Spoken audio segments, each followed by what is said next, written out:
चलिए, आज की क्लास शुरू करेंगे। शिक्षक, सहायक शिक्षक भर्ती परीक्षा की तैयारी कर रहे हैं। जो हमारा सिलेबस है, उसके अकॉर्डिंग एक मॉडल क्वेश्चन रहेगा। ऐसे ही हम लोग और मॉडल क्वेश्चन पेपर आपके लाते रहेंगे। तो चैनल को सब्सक्राइब कर दीजिएगा। रेगुलरली अब हमारी आएँगी या 2-2 दिन के गैप में।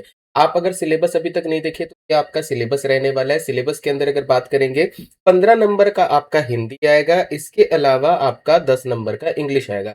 जब सहायक शिक्षक भर्ती परीक्षा की बात होती है ना, तो लैंग्वेज के पार्ट में जो एजुकेशन वाला पार्ट है या टीचिंग वाला पार्ट है, वो भी जुड़ा रहेगा। आपका गणित आने वाला है 15 नंबर का, पर्यावरण आपका आएगा 10 नंबर का। इसके अलावा बाल विकास एवं शिक्षा शास्त्र के 15 नंबर के क्वेश्चन आएँगे, जो इम्पोर्टेंट है। अगर आप लोग बीएड वगैरह किए हैं या डीएलएड किए हैं, तो ये वाला पार्ट आपके लिए रहेगा। अगर आप नहीं करे हैं और या फिर अगर आपने बीएड डीएलएड किया है बट अगर ठीक से पढ़ाई नहीं की है, तो ये वाला पार्ट थोड़ा-सा मुश्किल जाता है।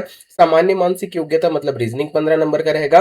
कंप्यूटर के 5 नंबर के क्वेश्चन हैं और सामान्य ज्ञान जीएस का 15 नंबर का है। इसी के अंदर आपका छत्तीसगढ़ और जीके वगैरह पूरा आ जाएगा। तो एक तरफ आप देखोगे जो व्यापम की तैयारी करते हैं, जो आपका जीके रहता है, वो यहाँ पे 15 नंबर में सिमटा। आप हिंदी अच्छे से कर लो, इंग्लिश अच्छे से कर लो, गणित, पर्यावरण कर लो, आपका चांसेस ज़्यादा है आप करोगे। तो चलिए, हम लोगों को जो पेपर भी रहेगा वो part A, part B, part C में आएगा। मतलब सारा आपका क्वेश्चन यहाँ पे आने वाले हैं। पहला क्वेश्चन एकदम ईज़ी है, बोलता है इनमें से कौन-सा आपको बताना है, ऐसा कौन-सा विकल्प है जिसमें सभी शब्द तत्सम हैं? अग्नि है, सूर्य है, आग है, आपका मतलब अग्नि, सूर्य, मयूर, आग, सूरज, मोर, अंधियारा, कपूर, हाथ या फिर आँसू, अश्रुदान। इनमें से कौन-सा है ये आपको करेक्ट आंसर की अगर बात करेंगे, देखिए अग्नि है, सूर्य है, मयूर है। ऑप्शन आपका ए लगेगा, अग्नि, सूर्य, मयूर। ये जो है आपके पूरे के पूरे शब्द तत्सम है। तत्सम क्या होते हैं? जो संस्कृत भाषा से एक समान आपका लेके आ गए हैं। जैसे आप देखोगे हिंदी भाषा में अलग-अलग भाषाओं के शब्द जो हैं वो आते हैं। कभी आपको उर्दू मिलेगा, कभी आपको सॉरी उर्दू अरबी फारसी मिलेगा, कभी अंग्रेजी मिलेगा। वैसे ही जो संस्कृत से एज़ इट इज़ आ गए बिना चेंज के, वो आपके तत्सम कहलाते हैं। अग्नि, सूर्य, मयूर ये आपके तत्सम है। वहीं पर अगर बात करेंगे तो आग, सूरज और मोर ये इनके तद्भव हो जाते हैं। नेक्स्ट क्वेश्चन है, जो कठिनाई से समझ आए उस वाक्यांश के लिए एक शब्द क्या होगा? ऑप्शन में आपके पास है दुर्बोध, बोधगम्य, अज्ञेय या क्लिष्ट। ओके, अगर बात करेंगे जो कठिनाई से समझ में आसानी से समझ में आएगा उसको क्या बोलेंगे? देखो, सरलता से या आसानी से अगर बात करेंगे, तो आसानी से जो होता है उसके लिए आप वर्ड क्या लगाओगे? सुबोध। और जो आपका कठिनाई से समझ में आए उसके लिए आप क्या वर्ड लगाओगे? दुर्बोध। ओके, याद रखिएगा दुर्बोध ऑप्शन। नेक्स्ट क्वेश्चन में आते हैं, बोलता है कूप मंडूक होना। ये मुहावरा इंपॉर्टेंट है। कूप मंडूक ये कई बार आपका पूछा जाएगा। कुएं का मेढक बोलते हैं। एक स्टोरी भी आती है हिंदी भाषा में, उससे रिलेटेड है। कुएं का मेढक होना मतलब क्या होता है? जिसको सीमित ज्ञान है ना, सीमित ज्ञान या अनुभव होना, उसके लिए आपका ऑप्शन भी आएगा। का मेढक वाली स्टोरी कैसी है आप लोगों को पता होगा। एक कुआं रहता है, एक कुएं के अंदर आपको एक मेढक रहता है। अब वो मेढक जो है ऊपर में एक लिमिटेड आपके अमाउंट पे ही आसमान देख पा रहा है, सूरज देख पा रहा है, उसमें वो खुश है। एक बार बाहर निकल आता है और उसके बाद पूरी दुनिया देखता है इधर-उधर, परेशान हो जाता है, वापस वो कुएँ में कूद जाता है। तो वही बोलते हैं कुएँ का मेढक होना। मतलब क्या है? आपका सीमित ज्ञान है, आप उसी में खुश हो। ऑप्शन बी लगे। चलिए नेक्स्ट आते हैं, यद्यपि में कौन-सी संधि है? संधि से भी रिलेटेड क्वेश्चन बहुत सारे आते हैं। ध्यान से करिएगा। देखो, कई लोग इसको यद्यपि की जगह आपका क्या है? यद्यपि पढ़ते हैं, वो धप गलत है। ये जो है आपका बना है यदि प्लस अपि से। अगर बात करेंगे यदि प्लस अपि में, तो यहाँ पे छोटा ई है और आ। ई और आ मिलकर आपका य बन रहे हैं। यहाँ पे अगर बात करेंगे तो स्वर संधि है। स्वर कौन सी वाली है? यण स्वर संधि आपको देखने को मिलेगी। ध्यान रखिए। ओके, ऑप्शन आपका सी लगेगा। वैसे एक्सप्लेनेशन मैंने डाला है। अगर संधि की बात करेंगे, देखो ई या ई के बाद अगर भिन्न स्वर आता है तो य बन जाता है, तो यण बोलते हैं। वैसे ही अगर उ के बाद अ आता है या कोई दूसरा आता है तो वो व बन जाता है। चलिए, इनमें से कौन-सा भाववाचक संज्ञा का उदाहरण है? संज्ञा सर्वनाम से रिलेटेड आते ही हर बार भाववाचक सबसे इंपॉर्टेंट है। ध्यान रखिएगा, जिसमें भी त आ गया या आवट आ गया जनरली वही मिलेगा, या आस आता है वो होता है। यहाँ पे सुंदरता, ये आपका अगर देखोगे ये बना किससे है? सुंदर से बना है। सुंदर से आपको सुंदरता दिख रहा है, यही जो है आपका भाववाचक का ऑप्शन आपका सी लगे। चलिए नेक्स्ट बढ़ते हैं, लड़का पेड़ से गिरा, इनमें कौन सा कारक है? सबसे इंपॉर्टेंट है। लड़का पेड़ से गिरा, वृक्ष से पत्ते गिरे, हिमालय से नदी निकली, इस तरीके के क्वेश्चन आ गए ना, जैसे हिमालय से गंगा निकली। जब भी आपका इस तरीके का क्वेश्चन आता है, में आपका क्या हो रहा है? दूर जाने का भाव। देखो, जैसे पेड़ से आपका क्या लड़का गिर रहा है या फिर पत्ते गिर रहे हैं, दूर जाने के भाव में, या फिर जब भी आप बोलोगे एक तरीके से वियोग हो रहा है, योग के भाव में हमेशा आपका अपादान याद रखिएगा, इंपॉर्टेंट है, ऑप्शन बी लगेगा। इसके अलावा जब तुलना करते हैं तब भी अपादान का। नेक्स्ट क्वेश्चन में आएंगे, बोलता है बच्चों के भाषा विकास के संदर्भ में डिकोडिंग का मतलब क्या होता है। ये जो है स्पेशली बीएड या डीएलएड जिन लोग करते हैं या एजुकेशन से जिन लोग जुड़े हुए हैं उनके लिए रहेगा डिकोडिंग का।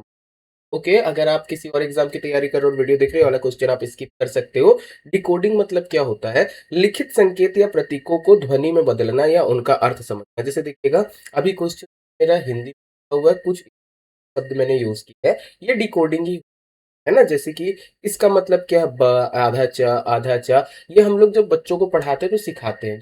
प्राइमरी पे होते हैं, एलकेजी यूकेजी में, वो यही सारी चीजें सिखाते हैं। जो भी संकेत या उनके ध्वनि में क्या अर्थ निकलते हैं या फिर उनको क्या समझा।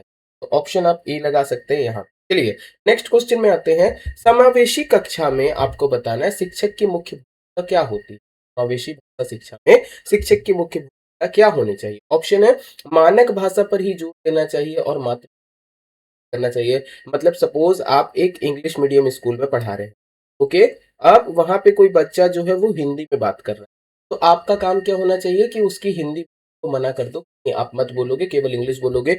बच्चों को विविध भाषाई पृष्ठभूमियों व बहुभाषा के संसाधन के रूप में उपयोग करना। मतलब बच्चे जो अलग अलग लैंग्वेज बोल, आपका कोई और लैंग्वेज बोल रहा है तो उसको समझते हुए आप क्या करोगे, उसको आप बुलाओगे, है ना। मतलब एक तरीके से आप उसको बोलोगे कि संसाधन के रूप में प्रयोग करे। ओके, एक तरीके से सबको उनकी भाषा बोलने देंगे ताकि बच्चे मल्टीलिंगुअल। सबसे बेस्ट ऑप्शन यही रहेगा, ऑप्शन आप बी लगा दो। चलो नेक्स्ट आते हैं। भाषा अधिगम प्रक्रिया में बच्चों द्वारा की जाने वाली गलतियों के संबंध में कौन सा कथन सही है। ओके, जब भी कोई लैंग्वेज वगैरह की बात आएगी तो बच्चे जो गलती करते हैं उसमें कौन सा स्टेटमेंट सही है। गलतियां सीखने की एक प्रक्रिया का एक स्वाभाविक हिस्सा है, यह दर्शाती है कि बच्चा कैसे सीख रहा है। बिल्कुल, देखो, जब तक बच्चे गलती नहीं करेंगे तब तक सीखेंगे कैसे। गलतियां एक स्वभाव है। ओके, ऑप्शन आपका ए बेस्ट रहेगा। गलतियां जो है वो एक स्वाभाविक प्रक्रिया है या स्वाभाविक प्रक्रिया का सीखने की। ओके, ये दर्शाती है कि बच्चा कैसे सीख रहा है, ऑप्शन ए लगाएंगे। चलिए, अन्वेषण में आपको बताना है कौन सा उपसर्ग यूज हुआ है। तो अन्वेषण जो है ये अनु प्लस एषण से बना है, याद रखिएगा। यहाँ पे जो उपसर्ग आएगा वो आपका अनु आएगा। ये एकदम ध्यान रखने वाले क्वेश्चन, सारे क्वेश्चन एकदम डायरेक्ट बनते हैं। चलिए नेक्स्ट पढ़ेंगे। निम्नलिखित में से कौन सा वाक्य मिश्र वाक्य को उदाहरण है। मिश्र वाक्य क्या होता है, जहां पर एक वाक्य और एक से अधिक आश्रित वाक्य रहते हैं उसको बोलते हैं मिश्र वाक्य। यहाँ पे देखो एक से ज्यादा वाक्य कहाँ दिख रहे हैं, जैसे कि यहाँ पे सूरज निकला और पक्षी चहकने लगे, और दूसरा है जो मेहनत करता है वह आपका सफल होता है अवश्य। ये वाला आपको मिलेगा मिश्र वाक्य। ओके, जो मेहनत करता है वह अवश्य सफल होता है। चलिए नेक्स्ट बढ़ते हैं। अमृत शब्द का पर्यायवाची निम्नलिखित में से कौन सा नहीं है। ध्यान देना है आपको, नहीं है बोला है ना। अमृत मतलब आपका क्या होता है, एक प्रकार का एक ऐसा पेय जिसको आप पियोगे कभी मरोगे नहीं। उसको ही कई बार पीयूष बोला जाता है, कई बार सुधा और कई बार अम्मी है। अगाध जो है वो अमृत का पर्यायवाची आपको देखने को नहीं मिलेगा। ऑप्शन आप सी लगाएंगे। चलिए नेक्स्ट क्वेश्चन पे आते हैं। भाषा सीखने के चरणों में सामान्यतः प्राथमिक स्तर पर किस कौशल विकास का सबसे पहले होना चाहिए। अगर कोई बच्चे की अगर बात करोगे, लैंग्वेज सिखाने की बात करें, तो सबसे पहले उसको क्या चीज आना चाहिए लैंग्वेज सिखाते समय। तो सबसे इंपॉर्टेंट होता है कभी भी लैंग्वेज एजुकेशन में, बच्चे को आप सुनना और बोलना सिखाओगे उस।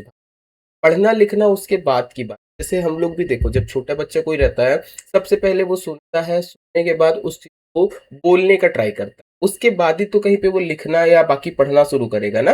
तो सुनना और बोलना ये सबसे पहले लगाएंगे। चलिए नेक्स्ट क्वेश्चन में आते हैं। जिसकी कोई उपमा दी ना जा सके के लिए क्या वर्ड होगा, तो उसको बोला जाता है अनुपम। अनुपम याद रखिएगा, जिसकी कोई उपमा ना दी जा सके। उपमा मतलब क्या होता है, यहाँ पे याद रखिएगा, तुलना करने के लिए हम लोग प्रयोग करते हैं, है ना। तुलना ना की जा सके तरीके से आप बोल सकते हो।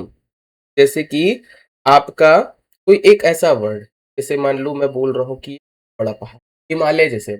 ओके, जब मैंने पहाड़ से बोला, तुलना किससे की, हिमालय से, तो ये उपमा है। अगर आप हिमालय के जैसा कोई वर्ड नहीं ले सकते तो वह आपका क्या हो जाएगा, अनुपम हो जाएगा। चलिए नेक्स्ट बढ़ते हैं। मूल्यांकन की प्रकृति कैसी होनी से रिलेटेड क्वेश्चन है। अगर आप एक स्टूडेंट की कॉपी चेक कर रहे हो या कभी भी कोई स्टूडेंट को एक तरीके से ओवरऑल रिजल्ट बनाने की कोशिश कर रहे हो, कैसे होना चाहिए, केवल योगात्मक होना चाहिए, सतत एवं व्यापक मतलब कंटिन्यूअस एंड कम्प्रिहेंसिव होना चाहिए, वर्ष के अंदर में एक बार होने वाली लिखित परीक्षा में होना चाहिए, केवल मौखिक परीक्षा आधारित।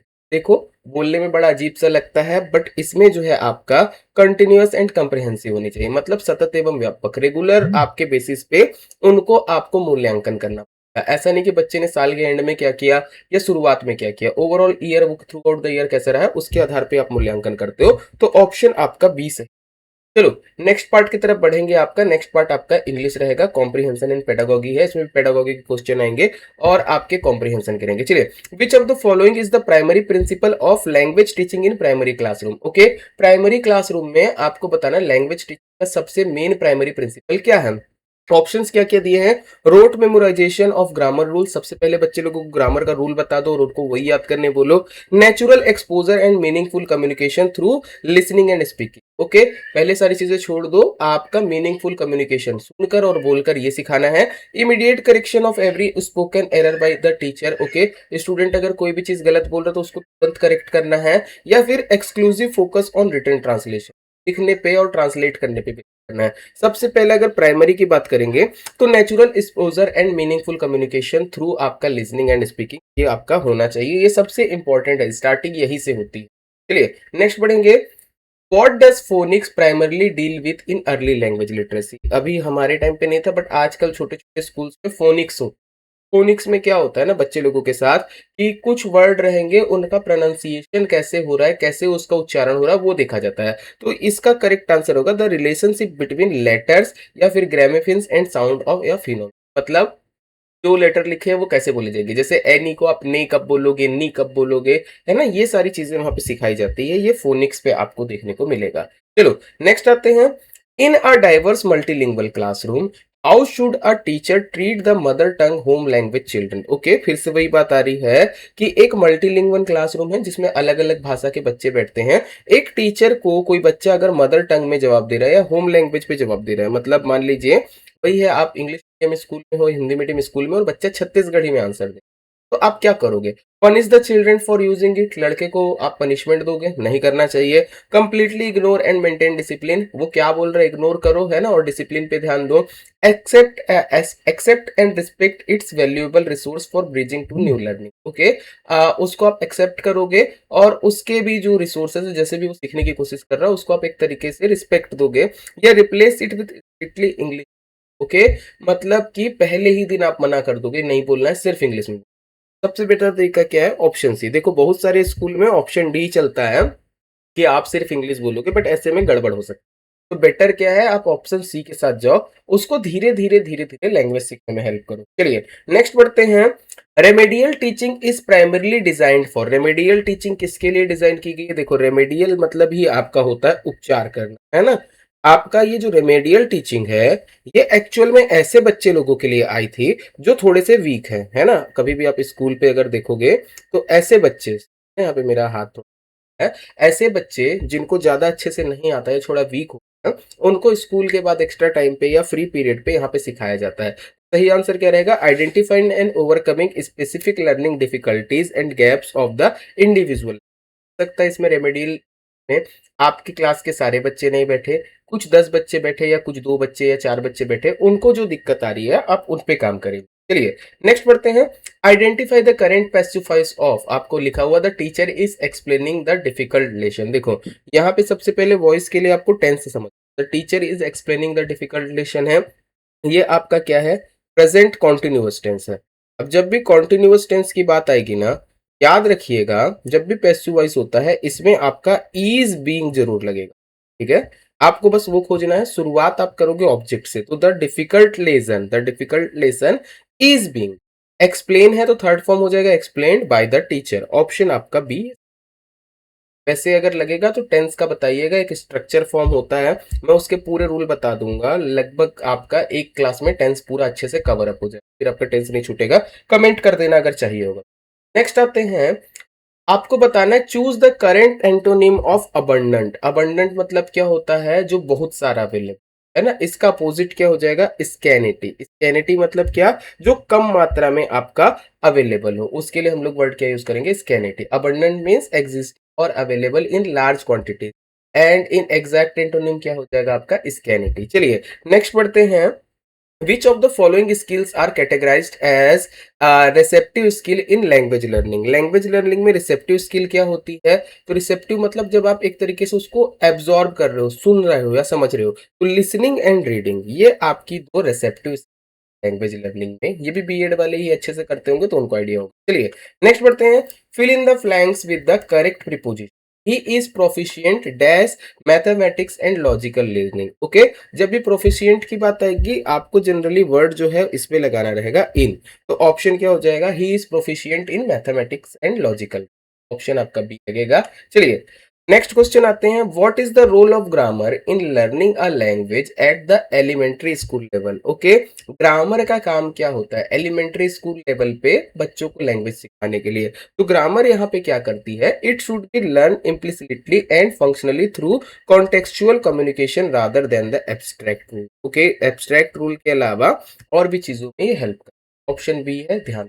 चलिए नेक्स्ट बढ़ते हैं। Which of the following is not considered as low cost teaching learning material. Okay, जब भी बीएड जब करते हैं लोग तो आपको टीचिंग मटेरियल्स के बारे में सिखाया जाता है। टीचिंग मटेरियल्स मतलब क्या है? क्या क्या चीजें आप जो है वहां पे करोगे, कैसे कैसे आप काम करोगे। ओके, क्या क्या आपके टीचिंग मटेरियल हो सकते हैं, क्या क्या चीजें आप यूज करोगे। इस वजह से रहता है फ्लैश कार्ड और ओल्ड कार्डबोर्ड बॉक्सेस। मतलब आप कुछ फ्लैश कार्ड बना सकते हो, कार्डबोर्ड बॉक्सेस आप बना सकते हो जिसको पढ़ाओगे। इसके अलावा होता है रियल ऑब्जेक्ट फ्रॉम एनवायरनमेंट। कुछ ऑब्जेक्ट्स आप ले लिए बाहर से, उससे सिखा रहे हो। High end interactive digital smart board जो आजकल चलते हैं। और इसके बाद है puppet made of old socks, जो आप एक तरीके से बोलते हैं ना पपेट्स बना लेना गुड्डे गुड़िया टाइप का और उससे करना। कौन सा सबसे ज्यादा महंगा पड़ेगा, लो कॉस्ट कौन सा नहीं है? तो ये आपके होते हैं हाई इंटरेक्टिव डिजिटल।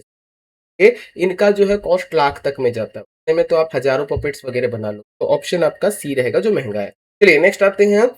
इनमें से कौन सी कॉपरेकर संख्या है? इंपॉर्टेंट क्वेश्चन है, ध्यान से करिएगा। कॉपरेकर संख्या क्या होती है? ऐसी संख्या होती है जिसका अगर आप स्क्वायर करके जोड़ोगे, दो पार्ट में बांटोगे और उसको अगर आप जोड़ोगे तो सेम नंबर मिलेगा। जैसे एग्जांपल के लिए सपोज मैं 50 का स्क्वायर करता हूँ, 50 का स्क्वायर क्या हो जाएगा आपका? तो 2500 हो जाएगा। अगर आप 2500 को दो पार्ट करते हो, 25 प्लस डबल जीरो, ये आपको क्या मिला? 25। तो ये कॉपरेकर संख्या नहीं है। अगर आप किसी भी संख्या का स्क्वायर करते हो, उसको दो पार्ट में करते हो और जोड़ते हो, अगर सेम नंबर मिलता है तो वो कॉपरेकर नंबर होता है। जैसे 45 का स्क्वायर करिए, 45 का स्क्वायर आप सभी को पता होगा कितना हो जाएगा? 20 25। 20 25 को आप क्या करोगे? आप ऐसे जोड़ोगे 20 प्लस 25। अब देखो क्या ये सेम नंबर मिला? अगर सेम नंबर मिला है तो 45 या 45 कॉपरेकर। चलिए नेक्स्ट क्वेश्चन पे आते हैं। प्रथम 10 त्रिभुजाकार संख्याओं का सामान्य रूप। ये एक्चुअल में क्लास 6th में जब आप पढ़ाओगे ना बच्चे लोगों को तब ये आएगा। ट्रायंगुलर नंबर्स क्या होते हैं मैं आपको सिखा देता हूँ। नॉर्मली देखिए, जैसे एक डॉट लगा रहे हो, आपका एक बन रहा है। इसके बाद आप देखिए 3 लिखिए, त्रिभुज बना। इसके बाद फिर से आप देखिए 3 के बाद अगर आप देखते हो 6, 6 पे आपको त्रिभुज बन रहा है। ऐसे ही अगर आप देखोगे 6 के बाद आपका 10 पे त्रिभुज बनेगा और इसके बाद अगर आप जाओगे 15 पे आपका फिर से त्रिभुज। त्रिभुजाकार संख्या क्या होती है? अगर आप मैं उसको एक तरीके से बोर्ड पे ड्रॉ करूं डॉट्स के फॉर्म पे तो वो ट्रायंगल शेप बनाएंगे। इनको अगर आप लिखते हो, इनका सामान्य रूप n n plus one by two आता है। सपोज मैं एन इज इक्वल टू 4 के लिए इसको चेक कर लेता हूँ। ओके, जैसे मुझको सीक्वेंस पता है 1 3 6 10 15। अब अगर ये चीज चेक करना है कि क्या ये प्रॉपर रूप है कि नहीं, तो एन बराबर आप 4 रखिए। 4 इंटू क्या हो जाएगा? 4 प्लस 1/2। यहाँ से अगर आप करोगे 4 इंटू 5/2, यहाँ पे आपको क्या मिलेगा? 10। ऑप्शन आपका ए करेक्ट आंसर। चलिए नेक्स्ट क्वेश्चन में आते हैं। व्यंजक दिया है, इसको बॉड मास नियम से सरल करना है। अब ये बॉड मास क्या होता है? बॉड मास में जो है आपको ध्यान रखना है, सबसे पहले बोलता है ब्रैकेट सॉल्व होगा। ब्रैकेट के बाद आपका ऑफ द फंक्शन सॉल्व होगा। इसके बाद डिवीजन होगा, फिर मल्टीप्लीकेशन होगा, एडिशन होगा और सब्ट्रैक्शन होगा। इसी को बोला जाता है बॉड मास। इसके अकॉर्डिंग सॉल्व करना है। अभी आप जब क्वेश्चन देख रहे हो, देखो क्या लिखा हुआ है? 25 है, 25 के बाद आपको दिया है -20, फिर आपको करली ब्रैकेट लगा है -15, स्मॉल ब्रैकेट है, आपका क्या लिखा हुआ है? 10 -5 -2, फिर स्मॉल ब्रैकेट एंड है, करली ब्रैकेट एंड है और बड़ा वाला ब्रैकेट का भी एंड है। सबसे पहले स्मॉल ब्रैकेट सॉल्व कर दो। 10 -5 -2, यहाँ पे क्या हो जाएगा? 10 -7, यहाँ पे आपका आएगा 3, यहाँ पे क्या हो जाएगा? 50। करली ब्रैकेट की बात कर लेते हैं, बाकी चीजें आप सेम उतार सकते हो, कोई दिक्कत नहीं है। ओके चलो यहाँ पे करेंगे तो 15 - 3 कितना हो जाएगा? 12। 20 - 12 आपका बड़ा वाला ब्रैकेट खत्म हो जाएगा और 25 आपका दिया होगा। चलो 20 - 12 आपका कितना होता है? 8। और 25 - 8 जो भी वैल्यू आएगी 25 में से 8 घटा देना, आई थिंक 17 के आसपास आपको मिलेगा। करेक्ट आंसर आपका कितना होगा? 17 होगा। ऑप्शन आपका सी लगे। चलिए नेक्स्ट क्वेश्चन में आते हैं। नेक्स्ट क्वेश्चन दिया है, यदि दो संख्याओं का एचसीएफ 12 है और उनका गुणनफल दिया 4320, एलसीएम क्या होगा? ये भी क्लास 7th 8th का क्वेश्चन है। एचसीएफ इंटू एलसीएम याद रखिएगा, ये कभी भी आपका क्या होता है? प्रोडक्ट ऑफ टू नंबर्स होता है। कोई भी दो संख्या है ना, अगर आप उनका गुणनफल करते हो और उनके एचसीएफ और एलसीएम का गुणनफल करते हो, आपको सेम नंबर मिलेगा। एचसीएफ दिया है 12, एलसीएम आपको निकालना है, गुणनफल दिया है 4320, तो एलसीएम आपका कितना आ जाएगा? 4320/12। यहाँ से आप कर लीजिएगा, आई थिंक 360 के आसपास इसका आंसर आना चाहिए, जो फॉर्मूले के अकॉर्डिंग दिख रहा है, 12 तिया 6। चलिए नेक्स्ट क्वेश्चन पे आते हैं। किसी वस्तु को बेचने पर 750 में बेचने पर 50% का लाभ होता है, उस वस्तु का क्रय मूल्य ज्ञात कीजिए। ठीक है, आपको कॉस्ट प्राइस नहीं दिया है, आपको सेलिंग प्राइस दिया है कितना? 750, और प्रॉफिट दिया है आपको कितना? 50%। मैंने आपको हर बार बताया है कि जो भी आपका मतलब प्रॉफिट दिया रहता है उसमें आप 100 जोड़ दो, आपको सेलिंग प्राइस मिलेगा। मतलब अगर मैं बोलूं तो सेलिंग प्राइस को क्या बोल सकता हूं मैं? कॉस्ट प्राइस का 150% है। सेलिंग प्राइस आपको दिया हुआ है 750 इंटू 100 आपका क्या हो जाएगा? 150। ये आपका कॉस्ट प्राइस निकलेगा। अगर आप यहाँ से काटोगे आपको 500 रुपए के आसपास ये वैल्यू देखने को। ऑप्शन आपका क्या लग जाएगा? बी। चलिए नेक्स्ट क्वेश्चन पे आते हैं। प्राचीन भारतीय गणितज्ञ आर्यभट्ट निम्नलिखित में से किस क्षेत्र में उल्लेखनीय योगदान रहा है? ये आपको बताना। देखो ये सारे क्वेश्चन भी आ सकते हैं। आर्यभट्ट दो तीन चीज जाने जाते हैं। पहला, शून्य की खोज के लिए, याद रखिएगा जो आर्यभट्ट है इन्होंने ही जीरो की खोज की, और डेसिमल सिस्टम बोलते हैं और बाकी चीजें बोलते हैं ना, वो इन्हीं से आया। जो कंप्यूटर चल रहा है आज का, इन्हीं के उसमें है। और दूसरा है पाई का सटीक मान। ओके, पाई का सटीक मान मतलब पाई की वैल्यू जो है 3.141 के आसपास जो आती है ना, इन्होंने ही मतलब ऑलमोस्ट सबसे पहले बताया था। इनके पहले भी आए थे कि एक या दो लोग हैं, बट इंडिया में इन्होंने ही बताया था। ये दो चीज के लिए जाने जाएंगे और खगोल विज्ञान के लिए जाने जाएंगे। चलिए नेक्स्ट क्वेश्चन में आते हैं। एक घनाभ के बारे में बोल रहा है, लंबाई चौड़ाई ऊंचाई दी है, उसका संपूर्ण पृष्ठ का क्षेत्रफल कितना होगा? घनाभ की अगर बात करोगे आपको कुछ क्यूबॉइड कुछ ऐसा देखने को मिले। इसमें लंबाई इसकी कितनी दी है? लंबाई आपको दी है 12, चौड़ाई आपको दी है 9, और ऊंचाई आपको दी है 5। बोल रहा है संपूर्ण पृष्ठ का क्षेत्रफल, टोटल सरफेस एरिया। इसके लिए फॉर्मूला क्या होता है? तो फॉर्मूला होता है 2 × LB plus BH plus HL। ये ध्यान रखिएगा, ये फॉर्मूला है, फॉर्मूला बेस्ड क्वेश्चन ही है, कुछ नहीं करना है। लेंथ इंटू ब्रेथ मतलब 12 × 9 करोगे, प्लस आप 9 × 5 करोगे, प्लस आप कर दोगे कितना? तो 12 × 5। बस यही करना है, आपका आंसर आ जाएगा। तो 12 नम्मा 108, 9 पन्ना 45 और 12 पंचे 60, इसको जोड़ लेना, आपका आंसर आ जाएगा। चलो कर लेते हैं। तो इंटू 8 5 13 हो जाएगा। इसके बाद 6 4 10 11 113, 113 इंटू 2 करोगे, चेक कर लीजिएगा कितना आंसर आ रहा है। ओके, आई थिंक 426 के आसपास आएगा। प्लीज एक बार कैलकुलेशन, 426 मैंने जब इसके पहले निकाला था तो उतना था, एक बार कैलकुलेट कर लीजिए। ठीक है, चलो नेक्स्ट क्वेश्चन पे आते हैं। नेक्स्ट क्वेश्चन आपका क्या है? नेक्स्ट क्वेश्चन है, एक ट्रेन 72 किलोमीटर प्रति घंटे की चाल से चल रही है, 15 सेकेंड में कितना दूरी तय? ये देखो, आप अगर दूरी की बात करो तो फॉर्मूला क्या है? दूरी बराबर आपका क्या होता है?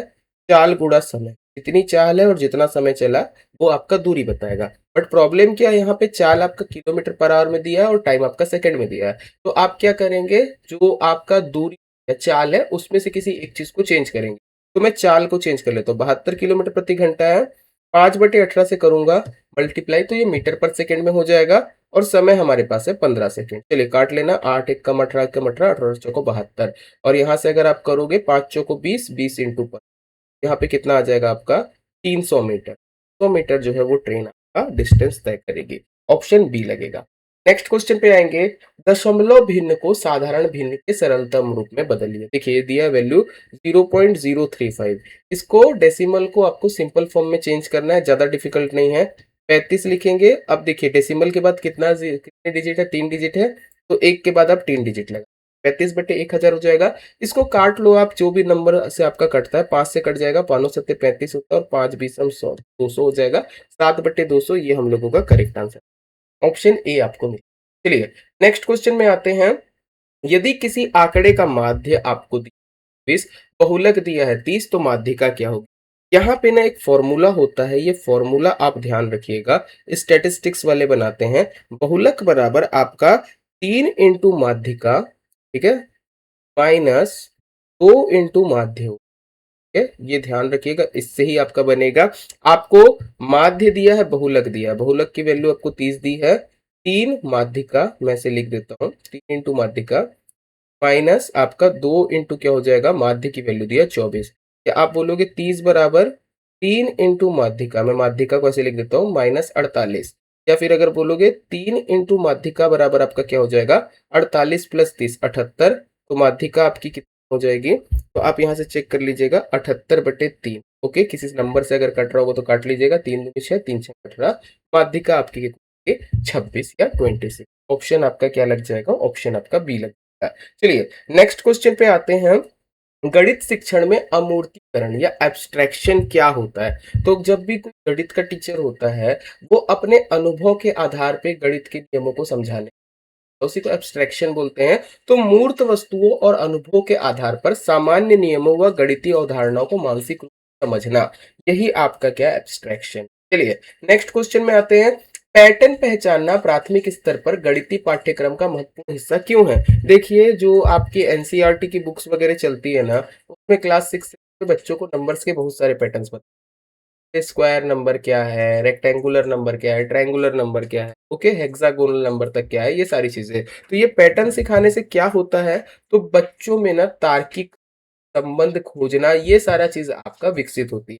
मतलब एक तरीके से डेवलपमेंट होती है उनके, वो रीजनिंग करना सीख जाते हैं, रिलेशन खोजना सीख जाते हैं, ये सारा ऑप्शन नहीं लगेगा, बच्चों में तार्किक सोच, संबंध खोजना और सामान्यीकरण क्षमता को विकसित, ये हो जाएगा। चलिए नेक्स्ट क्वेश्चन है आपका, मैथ का बेसिक क्वेश्चन दिया है। यदि 15 व्यक्ति किसी कार्य को 20 दिन में कर सकते हैं, तो 12 दिन में करने के लिए कितने व्यक्ति लगेंगे। इसमें आपको पता ही है कौन सा फॉर्मूला लगता है, MDH/W लगता है ना, आपका सिमिलर हो जाता है MDH/W।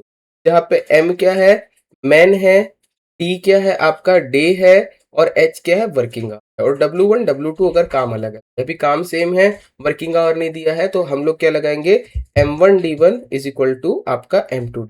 देखो बोल क्या रहा है, 15 व्यक्ति हैं, काम को 20 दिन में करते हैं, तो 12 दिन में करने के लिए कितने व्यक्ति लगेंगे? मैंने डायरेक्ट वैल्यू रख दिया है, M2 की वैल्यू आपकी कितनी आ जाएगी, 15 इंटू 20/12 निकाल लेना, 4 से कट जाएगा, 4 तिया 20 और 3 एकम 3, तीनों पर। एम की वैल्यू कितनी आएगी, M2 की 5 इंटू, मतलब 25 दिन आपको लगेगा, ऑप्शन आपका सी लगेगा।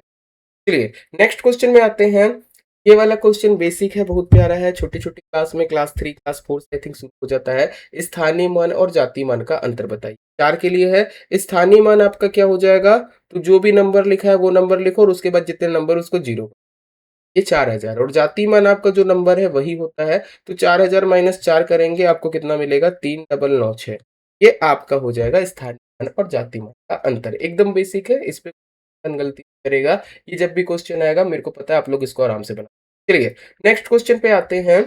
निर्देशांक ज्यामिति में बिंदु किस चतुर्थांश में या क्वाड्रेंट में है, ये बताना। देखो एक चीज समझना, जब भी आपको ऐसा बिंदु दे, तो पहला वाला पोजीशन एक्स का रहता है, एक्स क्वाड्रेंट का, और दूसरा वाई का रहता है। और ये हम लोग किसकी बात करते हैं, हम लोग को जब भी आपका ऐसे क्वाड्रेंट बनाते हैं हायर क्लास में, उसमें हो जाता है। यहाँ पे ध्यान रखिएगा, ये वाला होता है फर्स्ट, ये वाला होता है सेकंड, ये होता है आपका थर्ड, और ये होता है आपका फोर्थ। एक्स एक्सिस में हम लोग यहाँ नंबर लेते हैं, सपोज मैं एक्स एक्सिस की बात करूँ, 1 2 3 4 5 ऐसे जाएगा, ये एक्स है, इधर आपका माइनस एक्स हो जाता है, तो -1 -2 -3, ये आपका माइनस एक्स है। ऊपर की तरफ y पॉजिटिव होता है, 1 2 3 ऐसे जाएगा, नीचे की तरफ y नेगेटिव रहता है, -1 -2 -3। ओके, इस तरीके से जाएगा, यहाँ पे y आपका नेगेटिव हो। ध्यान रखिएगा, फर्स्ट में दोनों पॉजिटिव, एक्स और वाई दोनों पॉजिटिव, सेकंड में एक्स नेगेटिव होता है, वाई पॉजिटिव होता है, थर्ड में एक्स और वाई दोनों नेगेटिव होता है, और फोर्थ में एक्स पॉजिटिव होता है, वाई नेगेटिव है। अभी आप देखो, आपको एक्स नेगेटिव दिया है, वाई पॉजिटिव दिया है, ये सेकंड क्वाड्रेंट की बात कर रहा है। पॉइंट जो है ये आपका द्वितीय चतुर्थांश में आपको मिलेगा। चलिए नेक्स्ट क्वेश्चन में आते हैं हम। नेक्स्ट क्वेश्चन हमारा पर्यावरण से है, बोल रहा है पारिस्थितिक तंत्र में ऊर्जा प्रवाह कैसे होता है। ऊर्जा प्रवाह हमेशा एक दिशा में होता है, यह ध्यान रखें, में आपका यूनिडायरेक्शनल ये बोल सकते हो, इसको आपको एनर्जी। चलिए नेक्स्ट क्वेश्चन में आते हैं। खाद्य जाल की जटिलता पारिस्थितिक तंत्र को क्या प्रदान करती है। मान लो फूड वेब की बात करते हैं। फूड वेब क्या होता है, जैसे देखो आपका अलग अलग जीव, ठीक है? जो एक-दूसरे को खाने पे निर्भर हैं, ओके? ऐसा होता है कि कोई भी जीव किसी भी जीव को खा लेता है। जैसे अगर एक जंगल में बात करेंगे तो शेर केवल हिरण को तो खाता नहीं है, शेर ज़ेब्रा को भी खाता है, इसके अलावा आपका और भी कोई छोटे-मोटे जानवर रहेंगे उनको खा सकता है, बंदर को भी खा सकता है। तो जितना ज़्यादा खाद्य जाल जटिल है, उतना ही आपकी स्थिरता व स्थायित्व बढ़ता है और खाद्य जाल जटिल कब होता है? जब आपके कंज़्यूमर है, उसको एक से ज़्यादा ऑप्शन मिलेगा। तभी आपको ये देखने को मिलेगा। चलिए नेक्स्ट क्वेश्चन में आते हैं। बोल रहा है इनमें से कौन-सा छत्तीसगढ़ की पारंपरिक संस्कृति व लोक कला का प्रतीक है? तो राउत नाचा और सुआ नृत्य ये छत्तीसगढ़ का है। ऑप्शन आपका ए लग जाएगा डायरेक्ट आंसर। चलिए, प्राथमिक स्तर पर पर्यावरण अध्ययन पढ़ाने का मुख्य शैक्षणिक उद्देश्य क्या होता है? क्यों बच्चे लोगों को एनवायरनमेंट पढ़ाया जाता है? तो बच्चों के स्थानीय परिवेश को स्कूली ज्ञान से जोड़ना और संवेदनशीलता को विकसित करना है। यही मेन कारण है पर्यावरण पढ़ाने का। चलिए, नेक्स्ट क्वेश्चन पे आएँगे। व्यक्तिगत स्वच्छता व स्वास्थ्य सुरक्षा का सर्वोत्तम उपाय क्या है? नियमित रूप से हाथ धोना, संतुलित आहार लेना, बाहरी खाद्य पदार्थों का अत्यधिक सेवन करना, ये तो गलत हो जाएगा।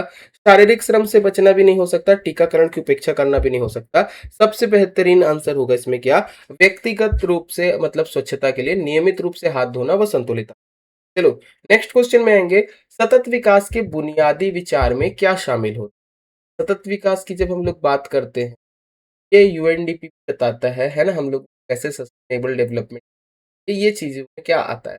तो भावी पीढ़ी की आवश्यकताओं को समझते हुए और समझौता किए बिना वर्तमान पीढ़ी की आवश्यकताओं को पूरा यही है आपका एक तरीके से सस्टेनेबल डेवलपमेंट। मतलब क्या है आपका? सपोज़ जैसे मेरे पास आज 100 किलो मुझको पता है मैं 100 किलो कोयला आज भी खत्म कर सकता हूँ, बट अगर मैं ये सोच रहा हूँ कि फ्यूचर जनरेशन को भी ज़रूरत पड़ेगी, मुझको 100 किलो की ज़रूरत नहीं, मेरा काम 10 किलो में हो जाएगा, तो मैं 10 किलो ही यूज़ करूँ, बाकी 90 फ्यूचर जनरेशन पे छोड़ूँ। तो जो भी हमारे रिसोर्सेज़ लिमिटेड है, फ्यूचर जनरेशंस को ध्यान पे रखते हुए हम लोग अपने रिसोर्सेज़ को कैसे यूज़ करते हैं, अगर उसको ध्यान पे रख के काम करें, इसको बोलते हैं सतत विकास। ओके, चलिए नेक्स्ट क्वेश्चन पे आते हैं।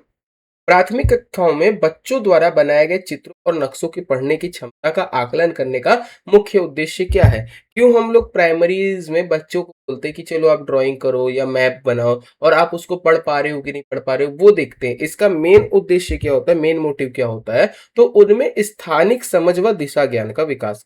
मान लो एक हम लोगों ने छोटा-सा मैप बनाया बच्चों के सामने ऐसा कुछ, ओके? और बच्चों को बोला बताओ इसमें नॉर्थ डायरेक्शन कहाँ है? साउथ डायरेक्शन कहाँ है, ओके। इसके अलावा इसमें हिमालय का तो बच्चे इसमें क्या है, इसमें बच्चे एक तरीके से दिशा ज्ञान देख रहे हैं, उनमें लोकल मैप पढ़ने का नॉलेज आया, बस वही चीज़ है और कुछ नहीं, ओके। चलिए नेक्स्ट बढ़ते हैं हम लोग क्वेश्चन में।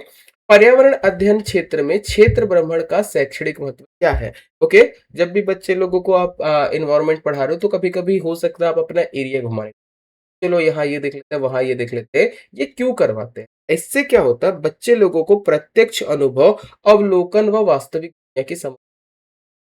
मान लो हम लोग बच्चों को पॉल्यूशन बता रहे हैं कि पॉल्यूशन से ये प्रॉब्लम हो सकती है, आस-पास साफ-सफाई रखना चाहिए। अगर बच्चों को घुमा देते हैं, एक गार्डन घुमाते हैं और एक थोड़ा-सा कचड़े वाला एरिया घुमाते हैं, उनको खुद ब खुद समझ में आएगा, देखो गार्डन साफ है ना? और कहीं पे कचरा है, वहाँ पे अच्छा नहीं है। तो वो खुद से अनुभव लेके, अवलोकन करके, वास्तविक ज्ञान लेके, वास्तविक दुनिया में क्या चल रहा है, ओके, इन सारी चीज़ों से वो एक तरीके से रूबरू हो। चलिए, नेक्स्ट क्वेश्चन में आते हैं। मानव शरीर के किस आंतरिक अंग को हमारे शरीर का रक्त पंपिंग स्टेशन कहा जाता है? ये एकदम बेसिक क्वेश्चन है, टीचर वाले एग्जाम में ऐसे क्वेश्चन हो सकता है आ जाए। दिल को हम लोग बोलते हैं पंप, है ना? हमारे हार्ट का काम है तो ब्लड पंप करना। चलो नेक्स्ट क्वेश्चन पे आएंगे। छत्तीसगढ़ में एक प्रसिद्ध लोक पर्व है हरेली। हरेली मुख्य रूप से किससे संबंधित है? तो हरेली जो है वो कृषि व प्रकृति पूजा से है। ऑप्शन आपका ए लगेगा, छत्तीसगढ़ का पहला त्योहार। चलिए, जीन पियाजे आ गए हैं, इनके बारे में क्वेश्चन क्या है? जीन पियाजे के संज्ञानात्मक विकास के सिद्धांत के अनुसार कौन सी अवस्था में बच्चा संरक्षण और वर्गीकरण की योग्यता हासिल कर लेता है? ये वाले क्वेश्चन हो सकता है आपसे रिलेटेड आ जाए। ऑप्शन इसमें याद रखिएगा, देखो ऑप्शन क्या क्या दिया? संवेदीगावक अवस्था, पूर्व संक्रियात्मक अवस्था, मूर्त संक्रियात्मक अवस्था या औपचारिक संक्रियात्मक अवस्था। मूर्त संक्रियात्मक अवस्था में बच्चा संरक्षण व वर्गीकरण की योग्यता हासिल करता है, ध्यान रखिएगा। चलो नेक्स्ट आते हैं।